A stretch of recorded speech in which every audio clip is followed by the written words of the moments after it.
Prestige is one of the biggest selling points for mainstream luxury automakers.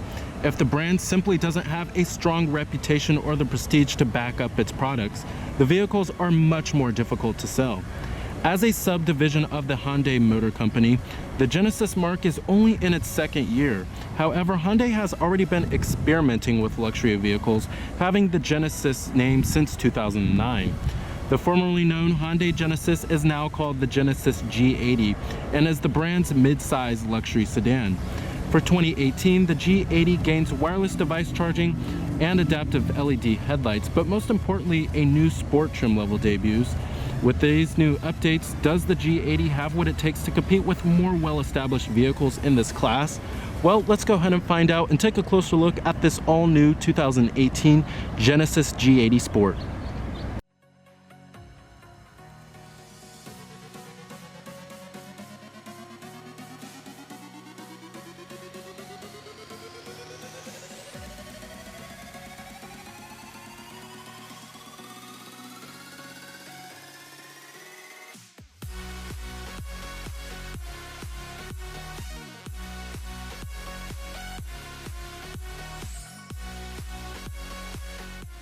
Starting off, the G80 has to be one of the most stunning vehicles ever to come out from a Korean auto manufacturer. From its elegant character lines and beautiful LED taillights, the G80 certainly has the visual appeal to lure in buyers. The new G80 Sport model, which is what we have here, distinguishes itself by including a Sport CDC suspension with intelligent drive modes, an exclusive 3.3-liter twin-turbo V6 engine, and beautiful copper accents in the front grille, and these aggressive 19-inch alloys with the Genesis logo on the front calipers. It all comes together to create a very handsome and athletic-looking luxury sports sedan. Here's the key fob design for the Genesis G80. You have your lock, unlock, as well as your trunk release and then your panic alarm. This color of the G80 is known as the Casablanca White, and it is equipped with Smart Key access on the driver's door and the front passenger door. When you lock the vehicle, the mirrors will fold in, and when you unlock it, it will fold out. The interior color is a light gray two-toned with black, and beautiful looking seats here. These are premium leather seating surfaces that we do get on our sport model. And you'll also find a beautiful microfiber suede headliner.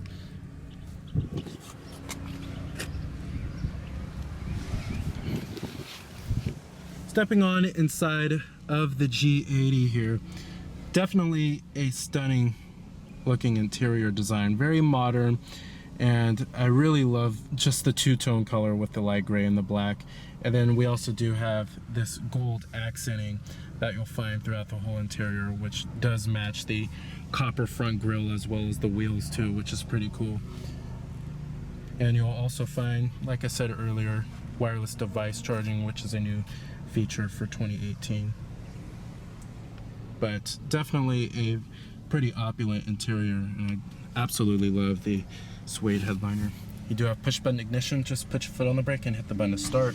And what you're hearing there is your 3.3-liter twin turbo V6 engine. You do have a full leather wrapped steering wheel. Coming to your transmission, you'll find an 8-speed automatic, and you just go push for park when you want to put it into park, and then putting the vehicle into reverse will tilt down the mirrors. It'll also display your surround view monitor, and you can also change the different views. You have cameras on the side mirrors as well, and then you can view a top-down view if you would like, as well as your rear view camera.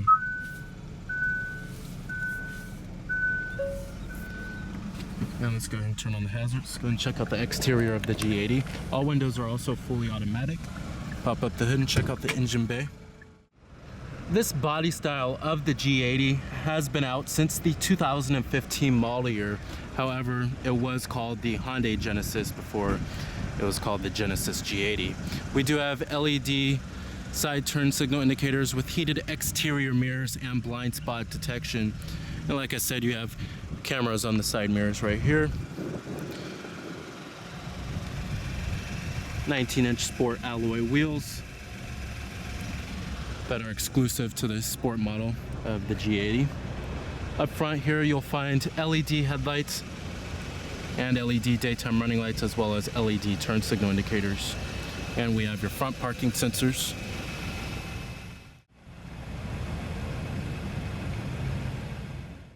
Powering the sport model of the G80 is an exclusive 3.3 liter twin turbo V6 engine. You can only get this on the sport model, but it is borrowed from the much larger G90. With the G80 Sport, it produces 365 horsepower and 376 pound-feet of torque, with EPA estimates being a decent 17 in the city and 25 on the highway. Your base engine on the G80 is going to be a 3.8 liter V6, and then you can also go for a 5 liter V8 engine. But I really do like this turbocharged V6 engine here, and it produces a pretty good amount of power and swiftly moves this vehicle. Competitors of the G80 Sport, you have the vehicles in the mid-size luxury sedan class. You can compare this to the BMW 5 Series, possibly the Mercedes-Benz E-Class, also the Cadillac CTS, tons of competitors in this class, and also the Lexus GS.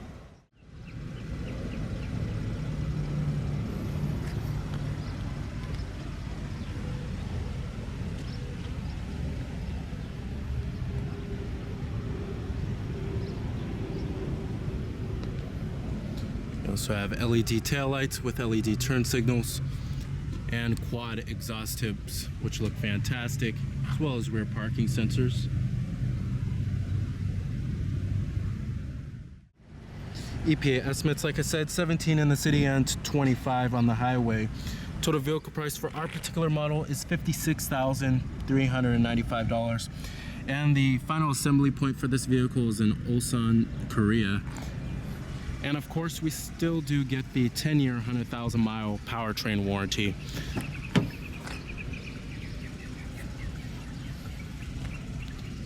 All of your basic power necessities, including power windows, power door locks, power mirrors. They also do power fold, and your memory seat settings for 2 people.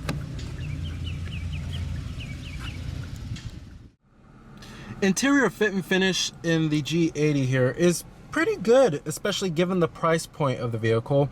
Now, it's not going to be anywhere as good as some of the German mid-size luxury sedans like the Mercedes-Benz E-Class and the BMW 5 Series. However, given the price point of the G80, it's actually not too bad, and the G80 is nowhere near as expensive as the German rivals. And this is a pretty nice interior. I mean, I love the carbon fiber trim that goes throughout the whole entire cabin. That gives it a much more sporty flair inside of here. And the stitching on the sides right here, like on the door panels and everything, certainly gives it a much more premium vibe. Coming to the steering wheel, pretty good looking steering wheel. I would love to see some high gloss black trim, but it's a pretty good looking steering wheel for the most part. We do have your steering wheel mounted audio controls, Bluetooth phone controls, as well as your voice recognition on the left side right here. On the right, you'll also find your buttons for your driver information center, as well as your adaptive cruise control. The steering wheel also does power tilt and telescope with a pretty good range of adjustment, and we have paddle shifters when you want to shift the vehicle manually. Up here, auto dimming rear view mirror, SOS Safety Connect, and Hyundai's Blue Link telematics system, which is standard equipment, and Garage Home Link. And we do have a full-on panoramic sunroof, gives the cabin a much more open, airy feel. And it's a fairly large one too. And I love how the shades open up in a suicide kind of way, which is pretty cool. And the seats are very comfortable and very well supportive inside of the G80 here. And even when you're going around sharp corners, the seats will hold you in place, and thigh support is excellent. And I would take a long road trip in this vehicle. The seats are definitely plush enough for that. Visibility out of the G80 Sport is pretty good too. There's a decent amount of glass area on the front windows here. A-pillars aren't too thick, and seeing out of the windshield is pretty easy. Get to rearward visibility, not too bad. You don't have a sloping roofline or anything like that Hyundai used to have. a huge problem with that with their old Sonata and Elantra. Your gauge cluster has a digital setup in the center, and then over on the left and the right you'll find analog for like your speedometer, fuel gauge, and then your tachometer and your coolant temperature. But in the center displays most of your vehicle information, such as your digital speedometer, average fuel economy, your accumulated info for like your trip, average fuel economy, drive info. And then over here you have your integrated compass, and we have your exterior temperature readout and your attention alert and your tire pressure monitoring, as well as other user settings like your heads-up display, driver assistance, like your lane keeping assist, driver attention alert, your adaptive cruise control, automatic emergency braking, forward collision alert, rear cross traffic alert, and your blind spot detection system. You can change settings for all those, and then some of them you can just turn on or off. And over here you'll find your door, lights, sound, convenience, service intervals. But it's a pretty good looking digital information center. With the heads-up display, you can also turn this on or off if you would like. You can also change the height of it, as well as the rotation too, which is pretty interesting. I've never really seen that before. That's my first time seeing that. And then you can also change the brightness, what content you want on there, if you want your smart cruise control on or off, traffic information, your lane keeping assist, dual zone automatic climate control, and you can adjust your temperatures by the knobs and your different zones. And then you also do have your fan speed levels, front window defroster, rear window defroster, and you can also change your climate settings by just going up on here on the touchscreen. And we also do have this analog clock, which makes the interior much more elegant and classy inside of here. I love it. And we have your Qi wireless charging system, USB charging port, auxiliary input, and you can also cover this if you would like. Dual cup holders, and right here you have your automatic brake hold feature, as well as your different driver selectable modes that comes with the sport model. And it's much more advanced than how you'll find on the other G80s, since we do have the sport CDC suspension. When you change between the different driver selectable modes, it is quite noticeable.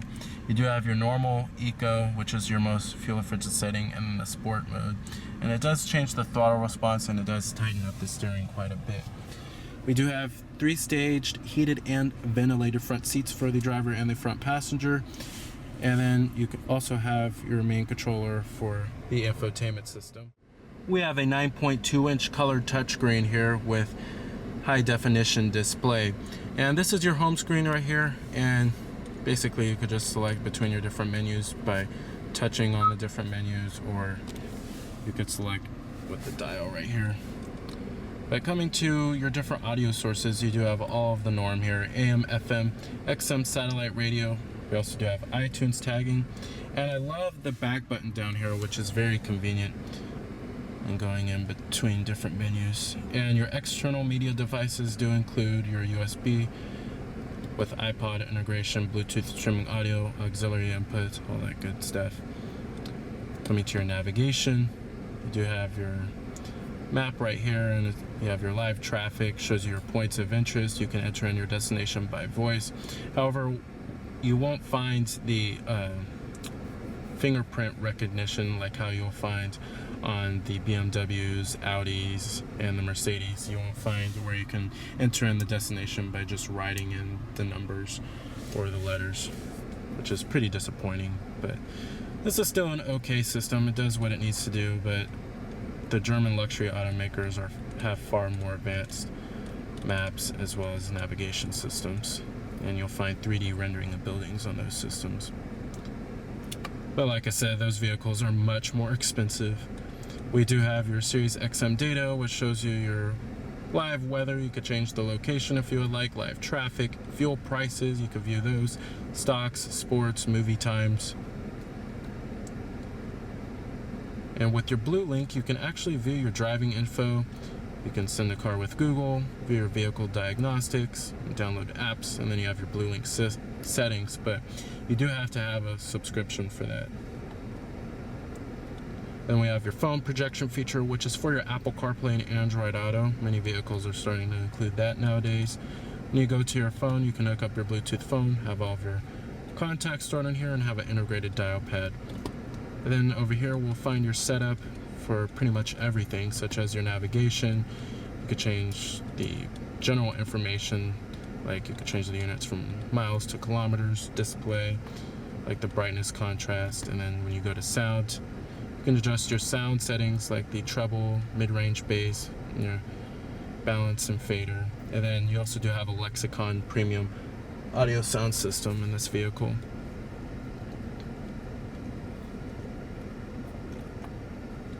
Display settings, phone, voice recognition, many different settings that you can change here.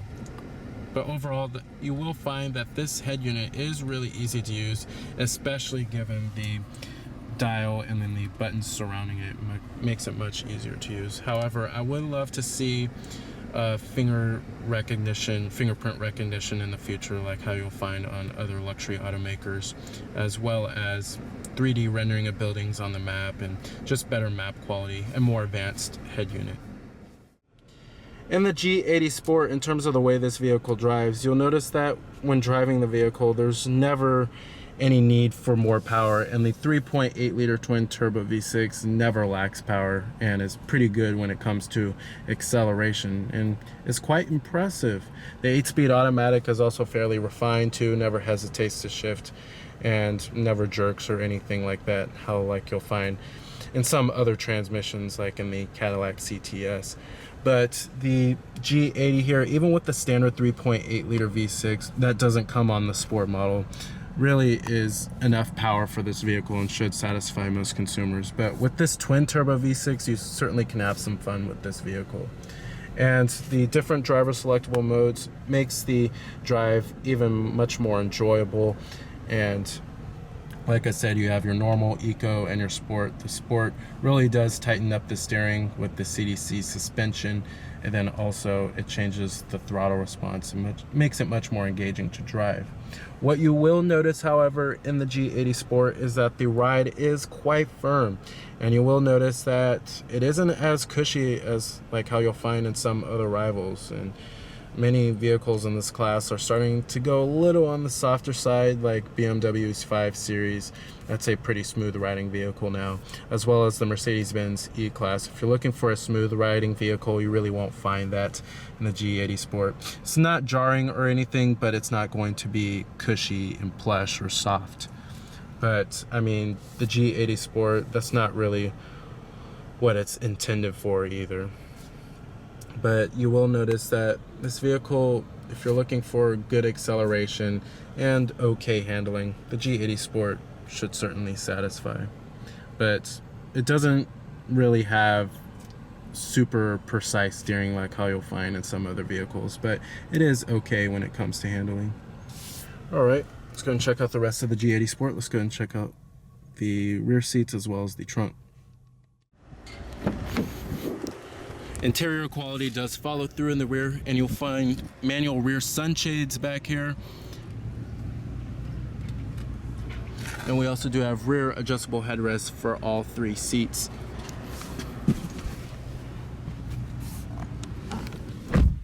Sitting back here in the G80, the headroom is a little tight, and you have to duck your head a little bit when getting back here.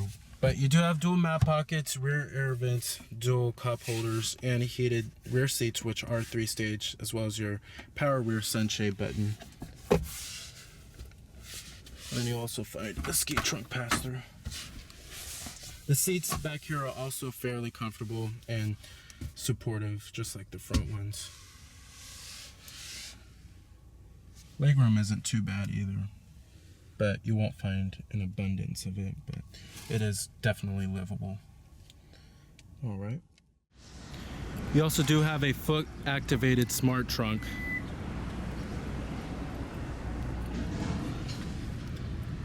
And plenty of trunk space back here.